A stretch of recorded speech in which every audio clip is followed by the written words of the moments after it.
महाभारत के युग में जब युद्ध का शंखनाद चारों ओर गूंज उठा, उस समय एक अदृश्य संघर्ष भी जारी था। भीतर राष्ट्र का संघर्ष। ये वह संघर्ष था जो बाहर के युद्ध से कहीं अधिक गूढ़ और गहरा था, जहां योद्धाओं की आत्माओं का परीक्षण हो रहा था, उनके अपने ही सिद्धांतों, आदर्शों और संकल्पों के मध्य। यही वह अदृश्य राष्ट्र था जो महाभारत के प्रत्येक पात्र के भीतर स्थित था। कौरवों और पांडवों के बीच युद्ध केवल बाहरी शक्ति और साम्राज्य के लिए नहीं था, बल्कि उनके अपने भीतर की जंग भी थी। इस भीतरी राष्ट्र में हर योद्धा को अपने भीतर की कमजोरियों, मोह और भय के साथ लड़ाई लड़नी पड़ती थी। यह वह संघर्ष था जो धृतराष्ट्र, भीष्म, अर्जुन, दुर्योधन और यहां तक कि भगवान श्री कृष्ण के मन में भी विद्यमान था।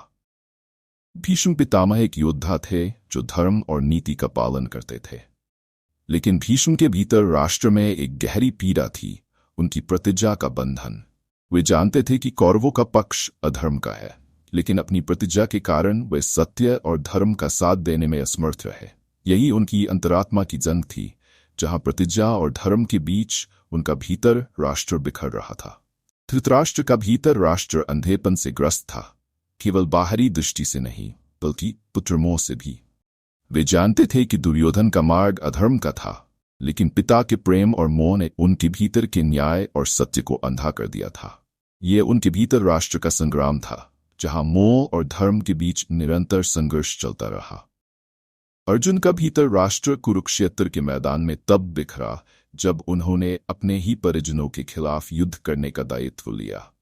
उनकी आत्मा में आत्मसंदेह और मोह का संघर्ष उत्पन्न हो गया। श्री कृष्ण ने उन्हें गीता का उपदेश दिया ताकि वह अपने भीतर राष्ट्र को समझ सकें और धर्म के मार्ग पर चल सकें। यही उनकी अंतरात्मा का संग्राम था, जहां मोह और कद्वे का सामना था। दुर्योधन का भीतर राष्ट्र उसकी असुरक्षा, ईर्ष्या और घमंड से जकड़ा हुआ था। उसे केवल सिंहासन की भूख थी और इसके लिए वह किसी भी सीमा को पार करने को तैयार था। उसका भीतर राष्ट्र पूरी तरह से अधर्म और अहंकार के अंधकार में डूबा हुआ था। यही कारण था कि वह धर्म के मार्ग से भटक गया और विनाश के मार्ग पर चल पड़ा। भगवान श्री कृष्ण का भीतर राष्ट्र सभी पात्रों से अलग था। वे नीति, करुणा और धर्म के आदर्श थे।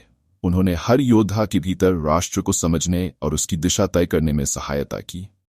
उनका भीतर राष्ट्र वह प्रकाश था जो हर आत्मा के भीतर छुपे हुए अंधकार को दूर करने का मार्गदर्शन करता था।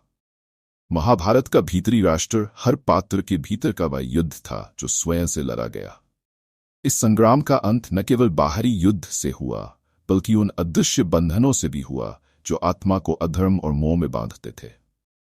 ये कहानी हमें यह सिखाती है कि बाहरी शक्ति के साथ साथ भीतर की शक्ति और संकल्प का होना कितना महत्वपूर्ण है।